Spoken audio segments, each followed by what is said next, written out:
This episode is brought to you by Temptations Cat Treats. Your cat will come running for the perfectly irresistible Temptations Creamy Puree and Temptations Lickable Spoon Cat Treats. The best time to feed lickable cat treats to your cat is anytime. Feed by hand for a playful moment, in a bowl for a creamy treat, or as a topper to make mealtime fun.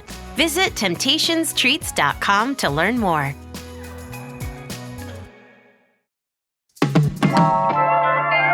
Little by little, the Oakland A's have checked off most of the boxes in their quest to become the Las Vegas A's. Permits, approvals, and plans are all in place, but one big thing is missing: the money. Or is it? Today on CityCast Las Vegas, we got three very different takes from three writers who've been following the story: Scott Roeben, Mick Akers, and Arash Markazi, about the likelihood of 2028 being the year baseball comes to Las Vegas. It's Wednesday, June 18th. I'm Dayvid Figler, and here's what Las Vegas is talking about.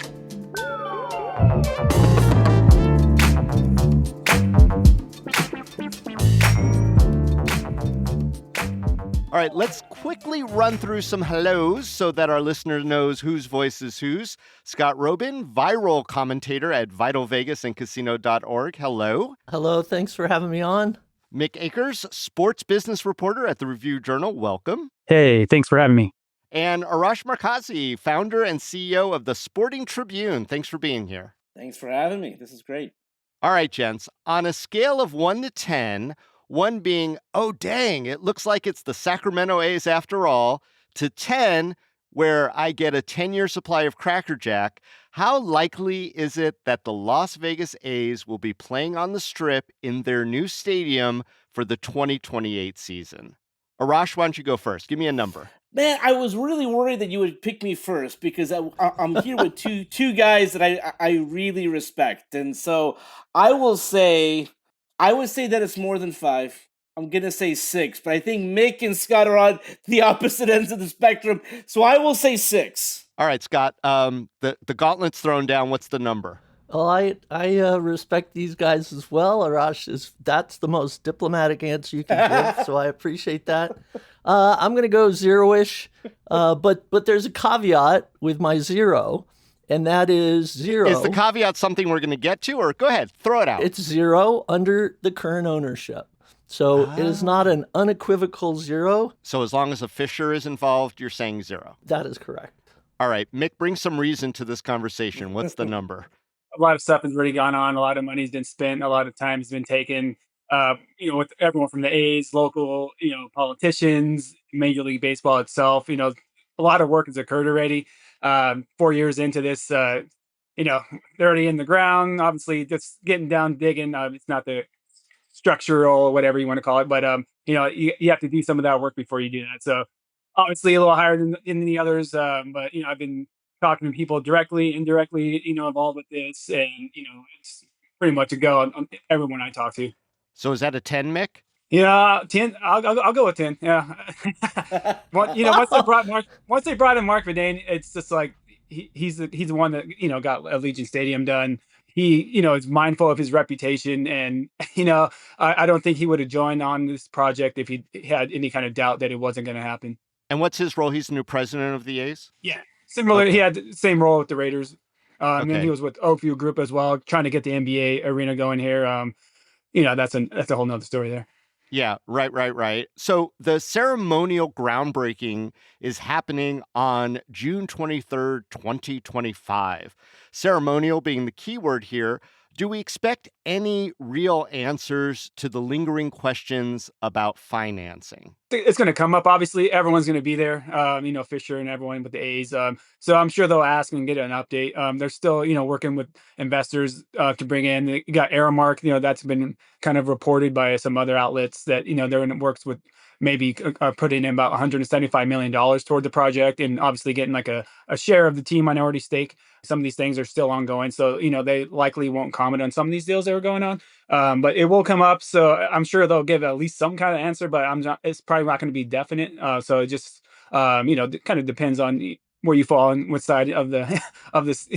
Obviously, I'm sure Scott has differing. Oh yeah, differing no, I'm opinions on it, I'm looking at Scott laughing right now. I'm going to ask him why. I just want to make a real quick clarification that, like Mick said, Aramark, which is a food vending contractor, entered into what seemed to be a somewhat complicated agreement where they bid for the right to sell really expensive hot dogs and whatnot over there, and then they also wind up with a ownership stake, which seemed to be very creative. Scott, why are you laughing at the financing question? Well, no, I was surprised because I agree with Mick about this, that there will be no answers given at the groundbreaking. That's because there are no answers. The vetting of the potential investors has now been in the works for a year or so.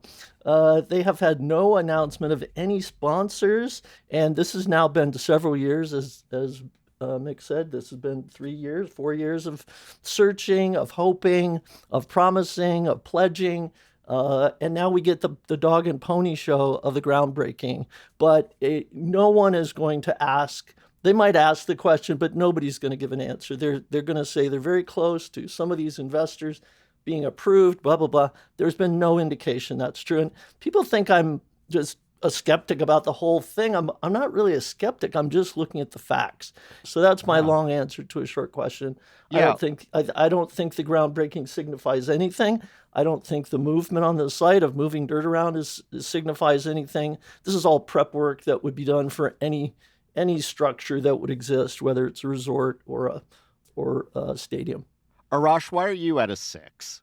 Well, so the important thing to note, and Scott and Mick have both touched on this, is that the Tropicana was going to get torn down regardless. And so the biggest misnomer here was that the Tropicana was torn down for the baseball stadium. That is not true. So I would normally be at a 0 if this was not in Las Vegas. Las Vegas is one of the last cities, one of the last municipalities, and the reason why I just think Major League Baseball, and to Scott's point, like I do think they may get more involved than they have been, and saying we're not going to get any public funding anywhere else. Like they have earmarked a lot of money for this site, and you guys are going to get it done. I've not seen anything like Las Vegas when it comes to sports. I've been covering sports for 25 years. The amount of public fundings that went into like Allegiant Stadium, Mick has done great reporting. It has paid itself back. Why? Well, listen, when you get, the Super Bowl and you get the college football championship and the Final Four and WrestleMania, and you list those things, a baseball stadium's a little bit different, but they will try to say, listen, if you build the baseball stadium, you're not only getting 90 baseball games, you're going to get concerts, you're going to get X, Y, and Z. That's not for sure. With a stadium, they knew that they were going to get, whatever. Beyonce. They knew Beyonce was coming in. So those were the events that they were not going to have at Thomas and Mack, right? Yeah. So it's a little bit different with the stadium.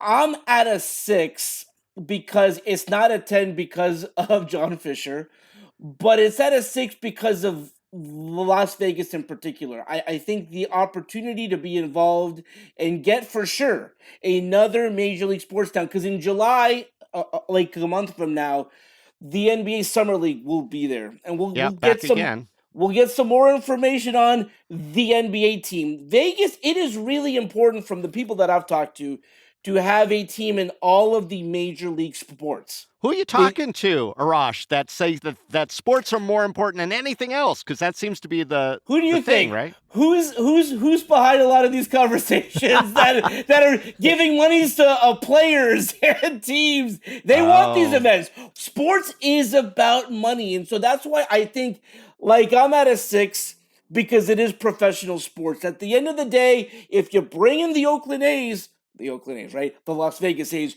You're going to get the New York Yankees. You're going to get the Dodgers. You're going to get Shohei Ohtani. You're going to get these big names here. Yeah. Scott, who is he talking about? Or Mick, who's he talking about when he says that the powers that be want to make it happen, so they're going to make it happen? It's the LVCVA.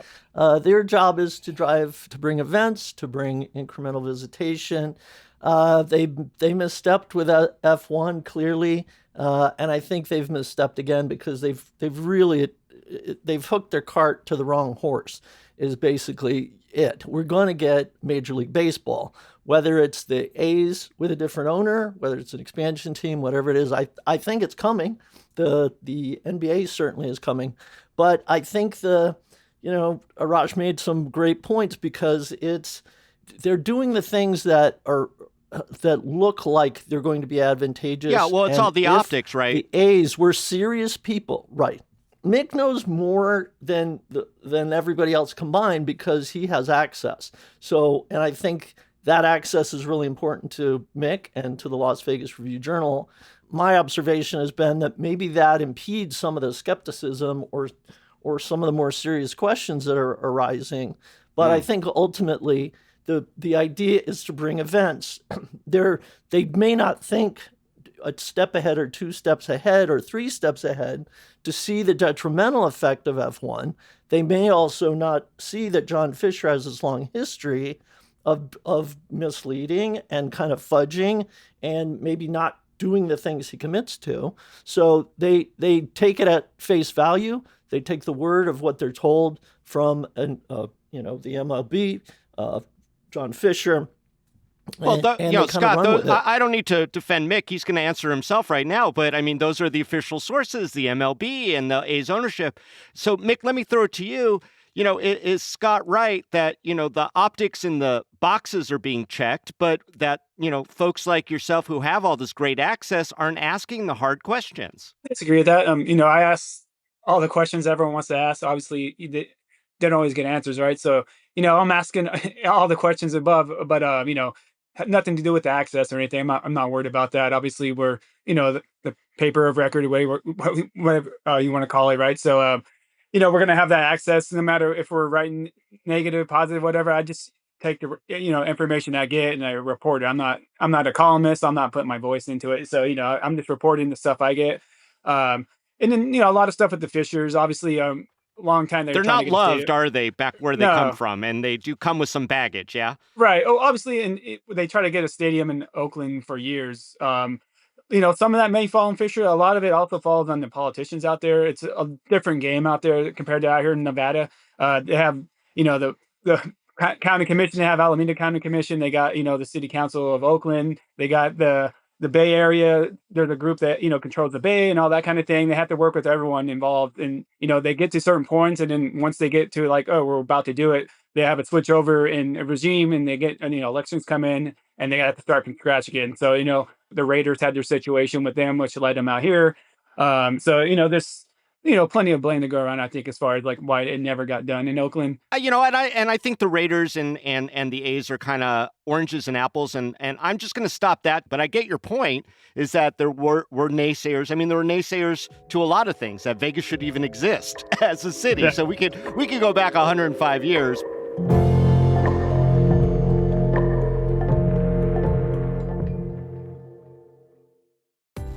This episode is sponsored by Babbel. Have you ever picked a vacation spot based on where you won't need a phrase book? With Babbel, the language barrier no longer has to hold you back. You can start speaking a new language with confidence thanks to Babbel's conversation-based techniques, which quickly teach you useful words and phrases about the things you actually talk about in the real world. Babbel has more than a dozen languages available for you to learn at your own pace, with material tailored to your individual proficiency level, interests, and time availability. I'm David Plotz, CEO of CityCast, and I've been learning Spanish with Babbel. What I really love about learning Spanish with Babbel is that it works with me where I am. The app and the website keep track of what I've learned. They help me review what I probably forgot from last time, and always is keeping me engaged with a new challenge based on actual conversations I might have in Spain or Mexico or Colombia. Especially food conversations, because I love food conversations. So get talking with Babbel. I want you to learn another language, so I'm teaming up with Babbel to give you 55% off subscriptions, but only for CityCast listeners at babbel.com/CityCast.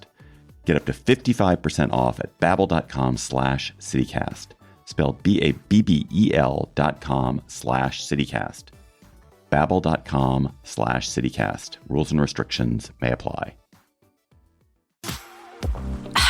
Ah, Smart Water. Pure, crisp taste. That's really good water. It's the kind of water that says, I have my life together. I do feel more sophisticated. Smart Water. For those with a taste for taste. Grab yours today. You know, what I really want to talk about is that big question, the one where the hard questions, don't seem to have been answered yet, and that's financing. So the pre-tariff cost of construction of the A Stadium was estimated to be $1.75 billion. So, okay, Mick, you referenced the 2023 legislature where we had about $350 million in public financing from the taxpayers. So that leaves, again, pre-tariff, $1.4 billion. Where is that remaining money going to come from? Obviously they're going to take out a $300 million construction loan and then have $1.1 billion that falls on the Fishers until, they bring in some investors. So until we actually see what those are, obviously everyone's going to be doubting if they can do it or not. So it's just kind of a waiting game at this point because the vetting process didn't actually begin until this year because they had to get everything in a row, right? With the public funding, the stadium authority, all that kind of thing. So they're going to start the construction on their own dime. So they have to spend the first $100 million on this project. So they're already spending money on this. I think it's north of $60 million that they're already into this project. They have to spend $100 million to unlock the first payments from the government, right? From public financing. Yeah. Okay. And then, they said they won't do that right away either. They said, that will come in later down the line. So I think that kind of indicates that they see this, process of bringing in the investors kind of going out through the rest of this year. Because I don't know if the public money will be tapped even this year. Yeah. So, Arash, as Mick says, there's a lot of weight on the Fisher family to come up with that deficiency. And they've made this pledge. Is that pledge binding? Well, no, listen, people of Oakland will tell you it's not binding. Anything that John Fisher says, this stadium is going to be costing, and I think Scott might agree, it's going to cost north of $2 billion. With the timeline and the tariff and the current climate and everything else, I think we're talking at least $2 billion. They need investors. And the biggest thing that the investor has to be comfortable with, and this is another thing that Scott can touch on, is how comfortable are they with John Fisher being the lead person, the lead investor? No one has an issue investing in professional sports in 2025. They have an issue investing in John Fisher in 2025 and beyond. Can the Fisher family still pull out? Can they say, you know what, no one trusts us, no one believes in us? Not saying that they are saying that, but can they pull out of this whole thing? Is there an exit clause for them? Anyone? Mick, Scott? They need to sell. If they don't sell, there is no graceful way out. They're going to get stuck. And I want to give an acknowledgement to Mick because he wrote a story about what happens if this project stalls, and projects stall when they don't have funding. As Arash said, it's not so much that people don't want to invest in a team where the value is artificially inflated because the team is worth $1.2 billion. It's been valued at $2 billion, and that's what the agency that's looking for investors is pitching. Is like, hey, you want a quarter of the team? It's $500 million. That's ridiculous. They also don't want to have John Fisher be their collaborator or boss. They also don't want to invest in something where the numbers have been so outrageously exaggerated. They're talking about 33,000 fans per game for 80 games.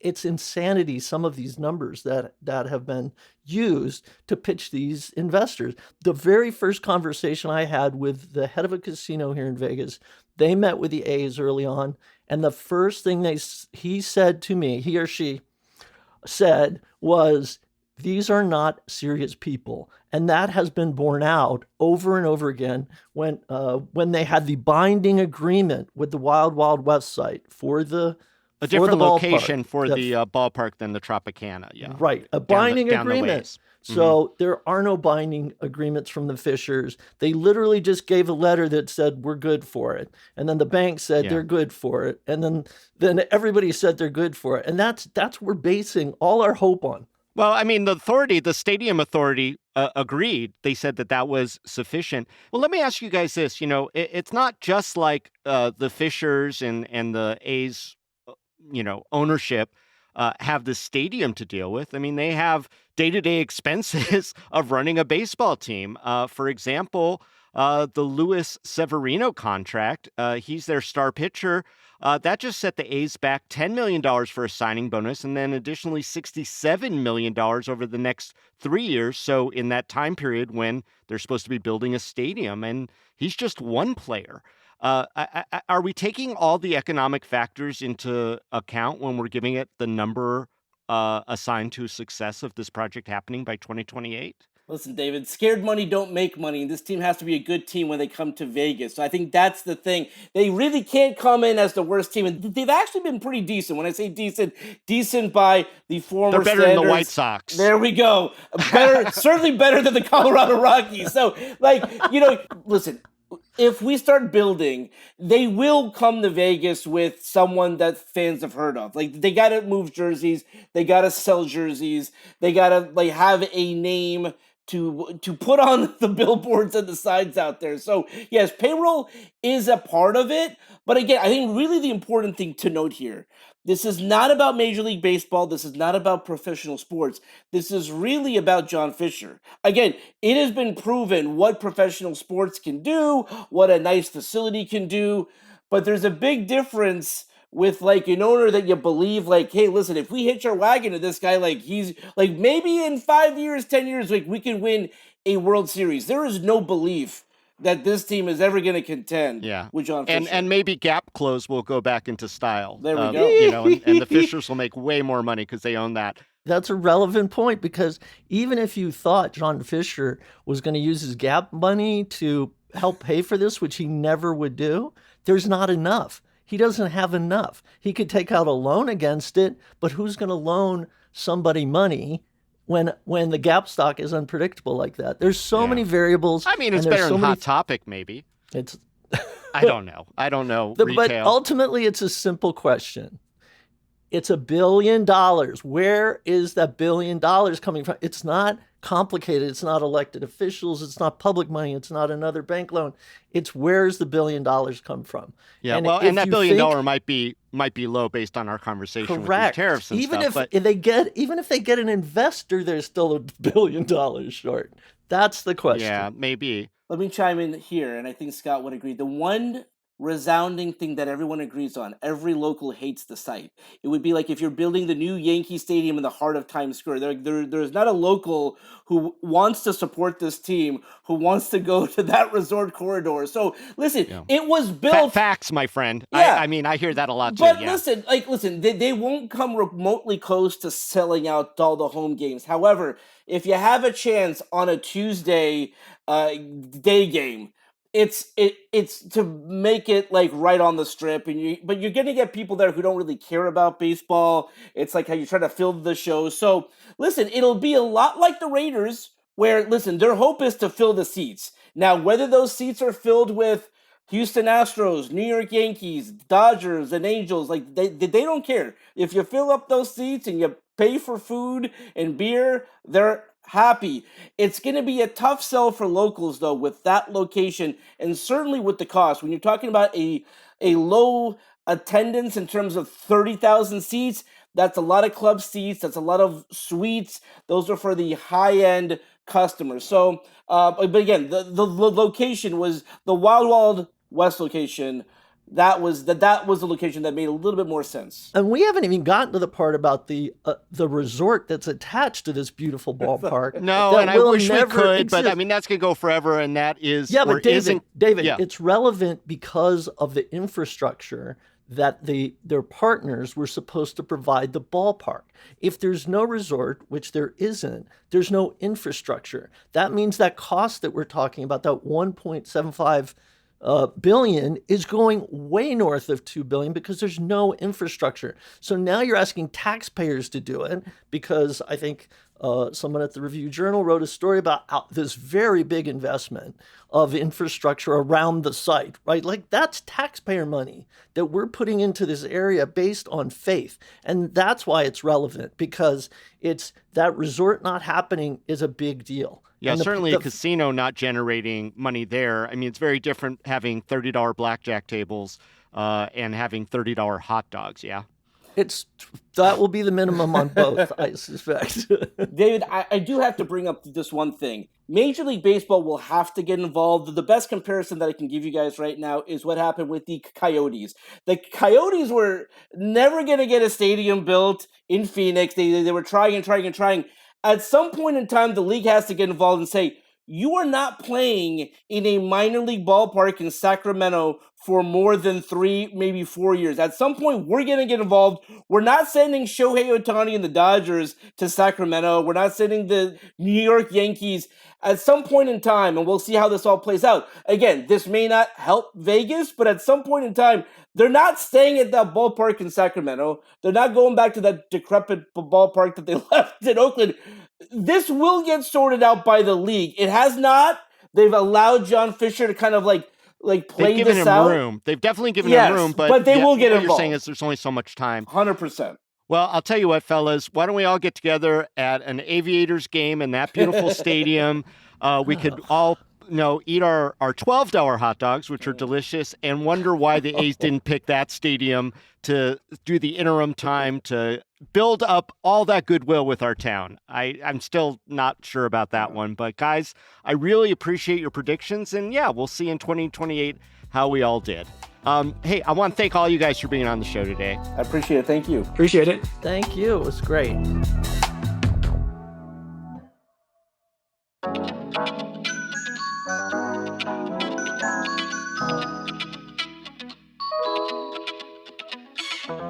That's all for today here on CityCast Las Vegas. If you enjoyed the show, hey, go tell a friend. You can also rate our show, leave us a review, and subscribe to our morning newsletter. We'll be back Monday morning with more news from around the city. Till then, stay lucky.